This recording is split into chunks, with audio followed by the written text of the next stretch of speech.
تو ابھی recently Indian prime minister Narendra Modi نے امریکہ کا دورہ کیا، جس پر انہوں نے کہا جب میں پہلی دفعہ امریکہ کا دورہ کرنے آیا تھا تو انڈیا دنیا کی 10ویں بڑی معیشت تھا.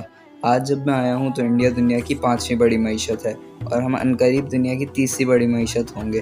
ہم نہ صرف ترقی کر رہے ہیں بلکہ بہت تیزی سے ترقی کر رہے ہیں. جس کے برعکس پاکستان کی اکانومی کی سچویشن بہت خراب ہے. تو ہمیں انڈیا سے سیکھنا چاہیے کہ انہوں نے ایسا کیا کیا جو ان کی اکانومی اتنی اسٹیبل ہے.